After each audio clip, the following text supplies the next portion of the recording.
Right. Okay. Welcome, everyone. I'm Rihanna Galvin, and this is Mark. We are both lecturers on the Performance Analysis and Talent Identification course here at St Mary's, and it's a pleasure for both of us to be doing this with you guys today. And we hope to give you a quick stop around performance analysis, some examples, what we can do, and sort of introduce you guys to it, just in case you may have not come across it in the past, or something to look forward to in the future, or to broaden your horizons to it. So we've got a few PowerPoints, but we're not going to bore you with too many. So just to start off, we're going to give you a bit of a round stop of what we do. And then I'm going to hand over to Mark. Mark's going to give you an example of some work he does or has done in rugby. And then he's going to hand it back to me, and I'm going to show you some stuff that you could do yourself at home just to have a go at, but also things that I have done with Great Britain hockey. So we've got a few things to cover for you today, but there is a Q&A section. So throughout, if you have any questions, please pop them in there and we will answer them as and when we can throughout the hour. So just to start,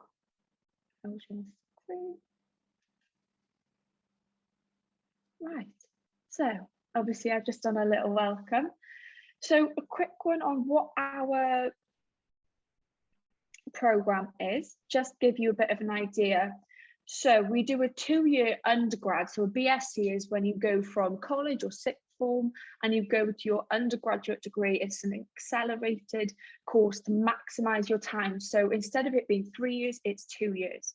Through this, you will do professional experience and placements, and you will do those through elite organisations. So that gives you a bit of an idea where you could lead on to then post your BSc degree.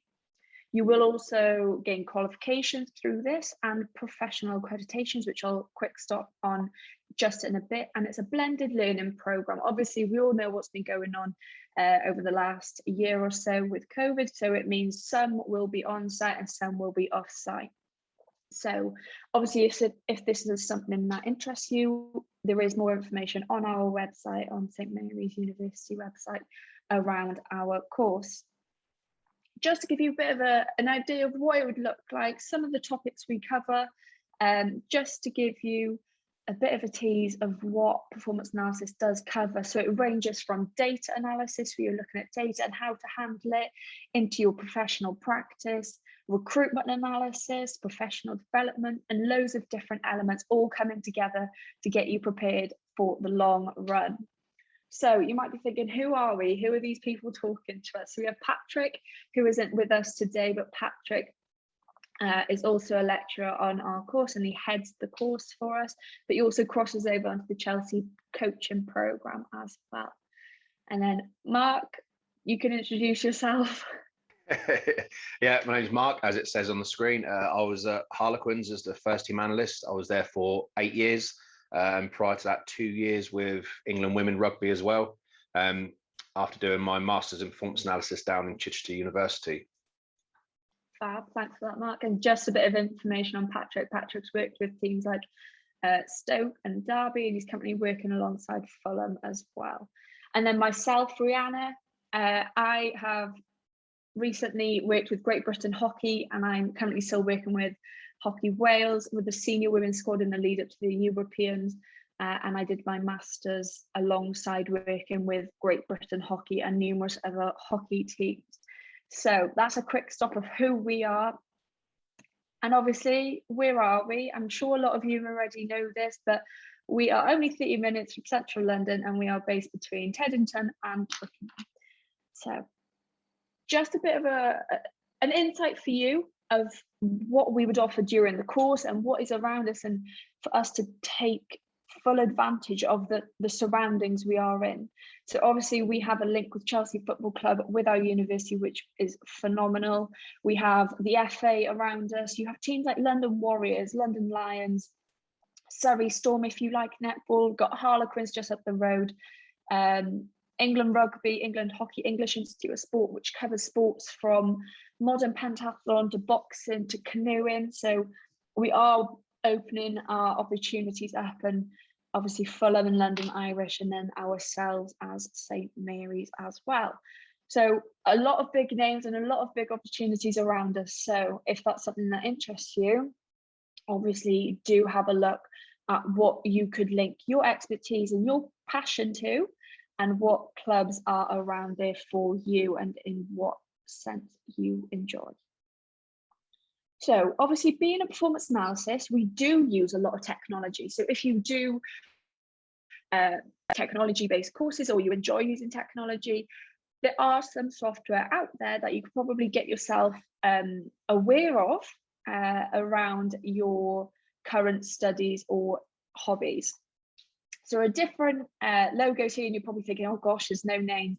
So there are things like Angles, which is the big purple on the left-hand side. That is a software that we use at St Mary's to perform our analysis. So this would be for our football and hockey and rugby games.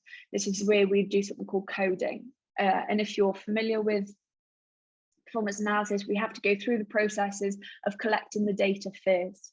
And then we could go onto something in the top right hand corner where there are loads of pluses. That's something called Tableau.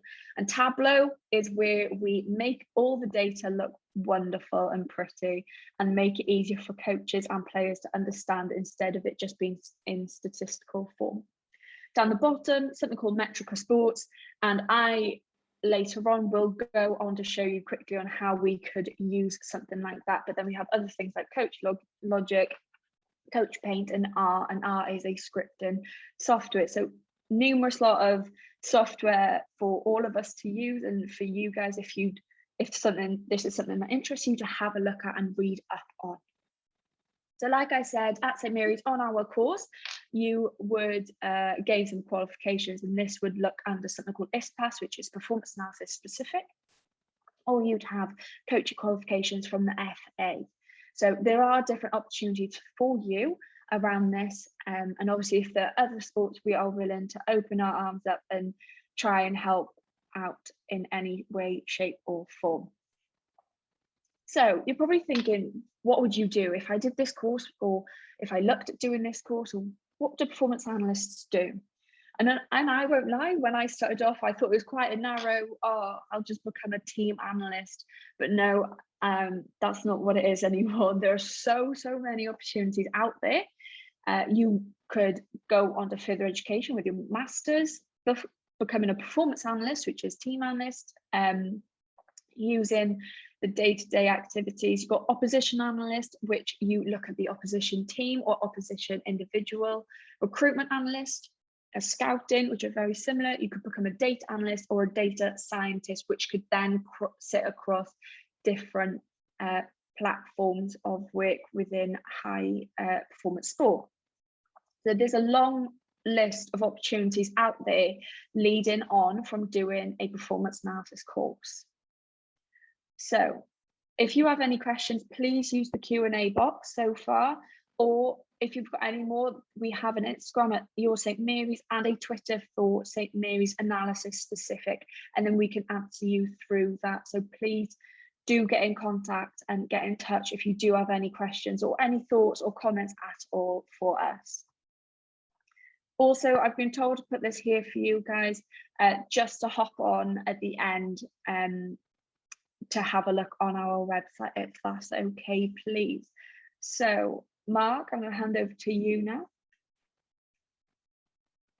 But so far, if you've got any questions, please do use our Q&A box. Lovely, thanks, Rihanna.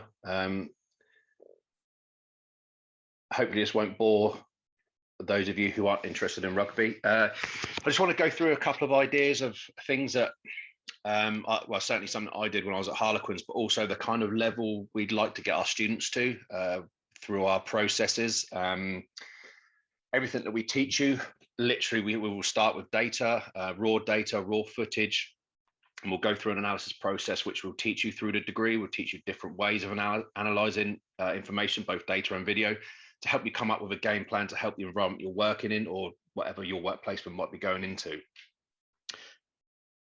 So when we start with data collection, we need to consider where we get our data from. We can use external sources, things like Opta, Y-Scout, StatsBomb, FBref as well for our other football stats. There's endless ways we can get that external data.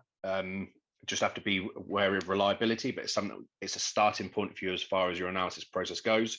Or on the right-hand side here, you can see some friends down at Gloucester using coding windows. So essentially what you do is you collect your raw data by essentially gathering the data yourself. So you're tagging each individual element of the game or specific elements of the game you'll be looking at.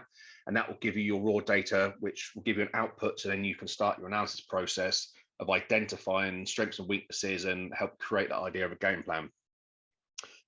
Before I start, I should make it clear that this presentation was done a while ago. This has nothing to do with this weekend. For those of you who do understand rugby, it's just by chance I'd already done Exeter, just because they're a team I enjoy watching.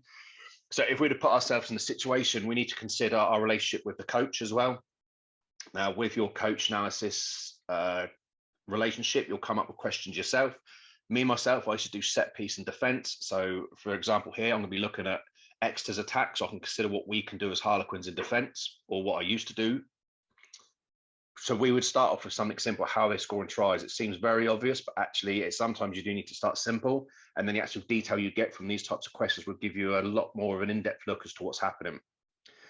So we start with collecting the raw data. So the raw data might be something like this. So a data spread that will come from something like Opta, which did for me. We'll go through, we'll highlight the specific team we're going to be looking at. And then we want to look at any numbers that stand out. So in this situation, 29 is the highest number here. So we know that most of their tries come from a line-out play. So that's the source of the actual play from the ball and possession. So that's going to be a line-out. So what we need to do from there is we need to move on. What we'll do is we'll go through all the information we have, all the video information we have, and we'll collect every single line extra of one. Normally you'll go back 5 to 6 games, and then I'll sit through, and every single line like that, I would go through and I would tag myself, and I'll get specific information to suit my specific team. So then I can use it in a language to our forwards or the rest of our players and our coaches to explain exactly what's happening. So first of all, we need to I try and identify what it is we need to know. So you can go as deep and as detailed as you want with this, but it doesn't necessarily make it better the more detailed you go. So it's sometimes easier to stick to some real basic principles. So first of all, we want to know pitch location, because we know as you move up and down the pitch, depending on what position in the pitch you are, will depend on actually what teams will do in those specific areas. So most teams will break the pitch up into 3 or 4. So I'm just going to use 4 here to make it simple for me, really, rather than anyone else. So we're going to have the A zone, B zone, C zone, and a D zone. So A zone is effectively attacking zone, and D would be our defense. Next, we need to know the numbers. As far as numbers, what we mean by numbers is how many numbers are in a lineout. So how many people within that lineout. So do we have 7 in a lineout, or do we have 5 in a lineout? You can break that detail down even further and start considering the setups. What does that shape look like? So, for example, at the top, is it seven players all evenly spread? Or say a 5-man, maybe what we used to call a 5-man tight, which would be 3 tight in the middle, or you just be calling it a 1-3-1. You then need to know throw location. So we'd break that down into front ball, middle ball, and back ball. And then from that information, all of that information gathered so far, so pitch location, numbers, and throw location, we want to know where they're winning the ball and where they're losing the ball. So we need to know up and down the pitch where they're most dangerous and where we can actually contest, maybe cause them some sort of problem.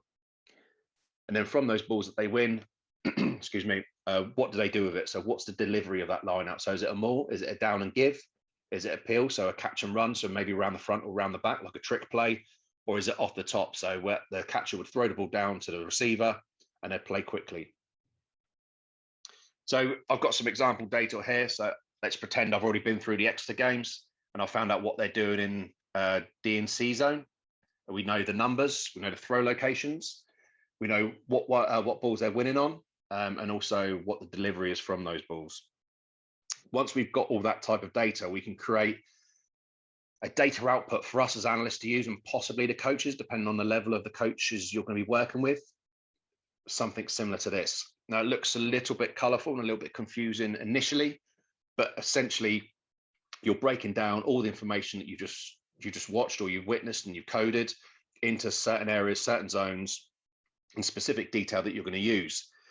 And then with some simple conditional formatting of the cells, you can actually highlight specific areas. So I just want to look at where it says that the yellow titles, where it says halfway to Queen's 22. So essentially, for those that don't know, it's basically we're going to be defending balls just inside our half. So what would stand out to me there, if we're going to be considering the colours with our conditional format, I can see that they've got 6- and 7-man threat. They throw to the front, they throw to the middle. So those balls that they win off there, I need to know now if I'm going to be considering a defensive plan, what they're doing. So I know they're going to be catch and pass or off the top. Excuse me. Another thing that does stand out, and I've not put conditional formatting on this, is you want to look at where you're going to be able to contest. So we talk about where they're losing balls or where they're most weakest. So we know they throw to the front and the middle in this area. And the thing that stands out to me is they're only 50% successful for a throw to the middle. So that's something that we can consider when building a defensive plan, to actually try and highlight where we might contest or where we might just let them win the ball and try and use defensive first and second phase. So we know now from what we've witnessed, lineouts in the C zone, they either run a 6 or 7 person lineout, they throw to front and the middle, they'll deliver it off the top, or it'll be a down and give or a down and pass. So we know they're looking to play. So that will explain to us as analysts that we can refer to relay to coaches and players that off these lineouts are looking to get quick balls, so they attack us quickly. And as we just highlighted, something that does stand out, something we need to be very aware of, is they're only winning 57% success in the middle of the lineout. From that information, we can go through, we can do that, we can break this down into each zone. We can effectively create like a dummy lineout menu. So we can almost predict what they're going to run week by week, depending on what they've done in the last 3, 4, 5, 6, 7 games.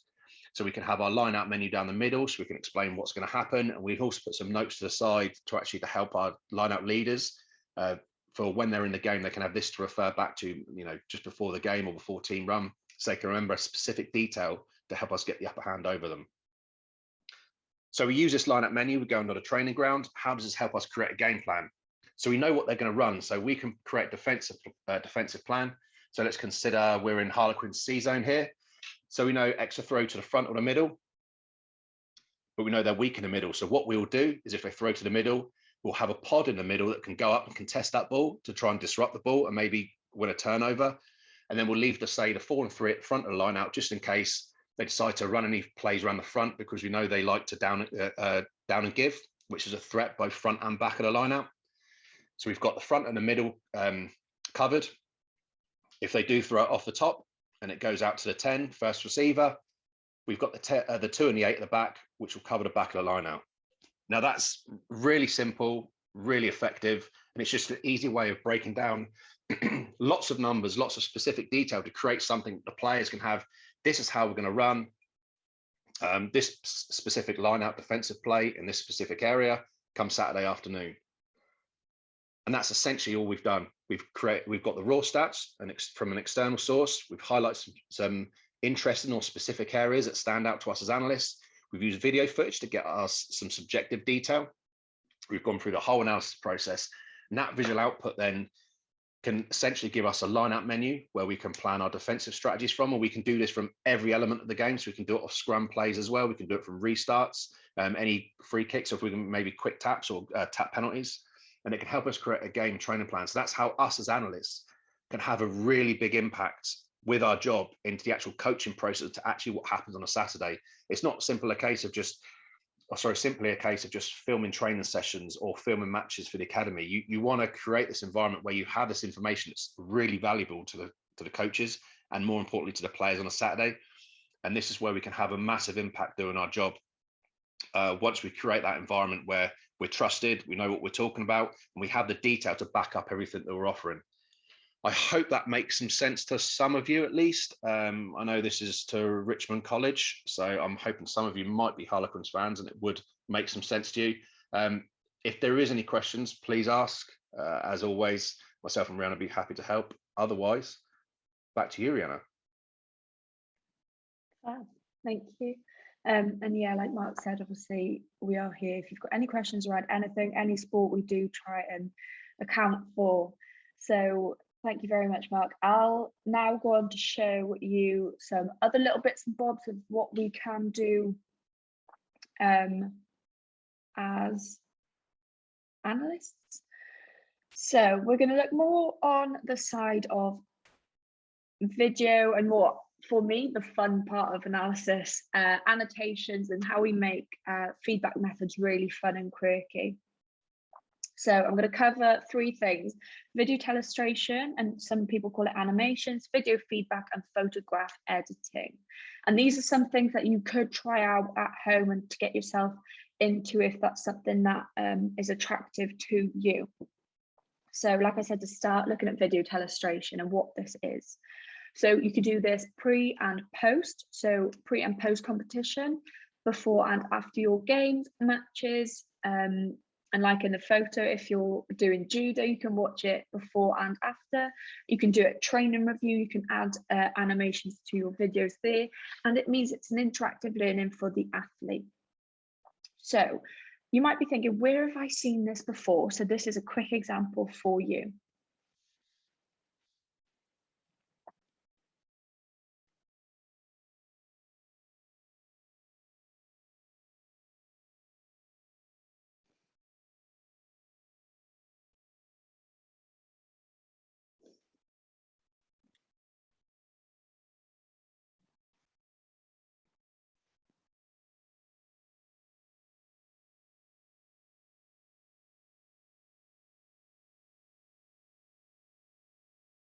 Okay, so a quick example there for you, and all it was highlighting the ref and Dan Bigger in a certain area, but it's such a quick tool to use. So that is probably where you have seen it before, or on football, they do use enlargement, they use highlighting spots and stuff like that. So for you guys, if this is something that interests you, you can do it on PowerPoint and Keynote. So you have two types there that are free for you, obviously, if you have PowerPoint already or Keynote on a Mac. These are types of ways we use the diagrams, and you simply just add highlight spots, arrows, highlighting sections of the pitch, possibly where players could have moved into, or for example, in gymnastics, a rotation line. So this is what a keynote presentation for a video could look like. So I've got two videos for you just to have a look at what could be done. So these videos were Canada versus Argentina women in the Pan American game, which is equivalent to the Europeans but out in America.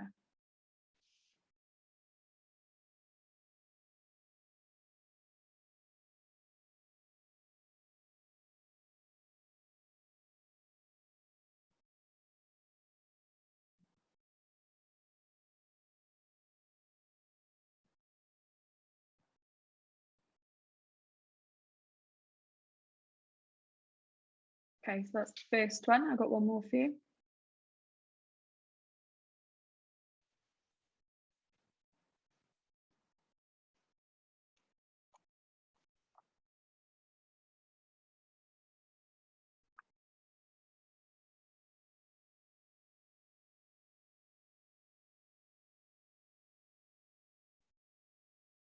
So as you can see, it is quite straightforward. It's just a little bit of highlighting here and there, just to emphasize the point of the movements and where they were going, or what the leading runs could have been, for example. But at St. Mary's, what I'm going to show you is something, a video using something called Metrica Sports, and also we have something called Coach Paint.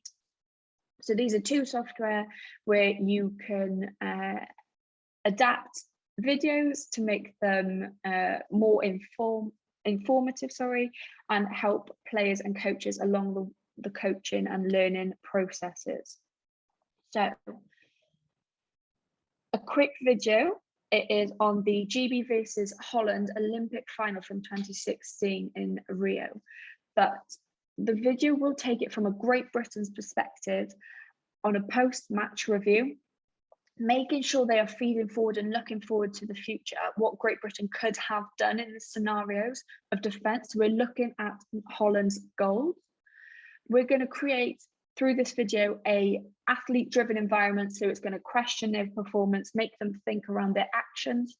We're going to highlight their key performance actions, and we're going to add a positive twist to a negative performance, just to make sure our athletes don't feel too negative after watching the video back, because that is such a key and important element for us. So the video isn't too long, but this is from a Great Britain's perspective.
So that's just a quick example for you. And obviously using the music in the background does make the environment a bit more positive and less focus on the actual negative part of it. But how do we create this? Through Metrica Sports. There's a quick video here, but Metrica Sports you do have to pay for, so this isn't free, but this is why I said if you at home would like to try this, please have a go at the keynote, and that is a really, really, really good place to start. But there's a little example here. So you'll import your playlist, you'll then be able to clip your section, and then you can stop it. And for example, on this football example here, you can draw a zone, and then that will highlight the area and then carry on the video. And then what I did, and what you can do as well, if you do have it, it's something called iMovie. You can create background music through that. But then moving on to video feedback. So this is a second part then. So we've tried to do video telestration, so add in highlights, add in the circle spots, add in the movement, add in the pitch zones. We use video feedback to motivate, linking to the positive element. It gives a clear understanding, and it gives the players and coaches a can-do approach, and that is something that is really, really important these days for athletes to improve. So this is a motivational video for GB women looking at the Olympic preparation. So if this is something that interests you, obviously it doesn't have to be within hockey. Sorry that this is all a hockey presentation, but that is where my passion and expertise lie. But what you can do is think about what interests you. It doesn't have to be sport, but obviously if it is, that's fantastic. But go and have a go at this on something like iMovie. But this will give you a bit of a taste. It is 2 minutes, I'm sorry, but hopefully it won't bore you. But it's a motivational video looking forward to improving and hopefully winning the Olympics. So.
Okay, so something like that, for you that are interested in making those motivational videos or doing highlight videos, key elements are definitely what you use, how you use it. You could do it on PowerPoint as well, but I feel more comfortable using iMovie, and if you have used iMovie before, it's a great tool to use. So just for you, if you are interested in getting to do this, you can input your videos, the clips. You can convert footage from YouTube, or if you have the footage already, even better. You can then add music to this and then words as well if you'd like. So there are numerous elements to it, but obviously if you're looking at motivating someone, make sure you think about the music that goes into it. Make sure the footage is them being successful in what they do so they feel like they can do that again. Just the little elements that go into it. But if you have any questions on how to start looking at this, please do get in contact. These are things that you can do at home and have a go at yourself. So just the last thing to cover, I want to show you some photo editing, and this is really, really fun, especially for when you do presentations, or if you are going to in the future look at building some skill sets. So again, photo editing can be used for motivation. Players and athletes and coaches can use it for social media and promotion, promote what they're doing, promote their success and what that looks like. But also, like I said, for us as analysts, we can use it as background presentations, which will then motivate. So take this photo here on the left-hand side from one of the Pro League games, one of the leagues that the girls play in. You can change it so it looks something like this, which is better to use as a background. You then maybe edit it a bit more so it's not so bright, so you can put writing on top of it. And again, you have this photo here, which is absolutely wonderful, of the team at the Stoop a few years back, which would look something like this, which highlights the red, which highlights the girls' kit, which is so empowering, and you see their numbers running out to play New Zealand. So it's just little elements like that. But this was done using something called PhotoJet. A PhotoJet is quite easy to use. You just import it and then you have different key elements. So I've given you a list of software to try. If this is something that interests you, do go out and have a go and see what you can do. It doesn't have to be sport. You could do it around baking. You can make a highlight video on baking if that's something that you've picked up over the lockdown. But obviously, please do go and have a go and start looking at what you can do and what you can get involved in and what skill set you can build. So yeah, if you do have any questions, please let us know. Our email addresses are here for you. But yeah, fab. That's all from me.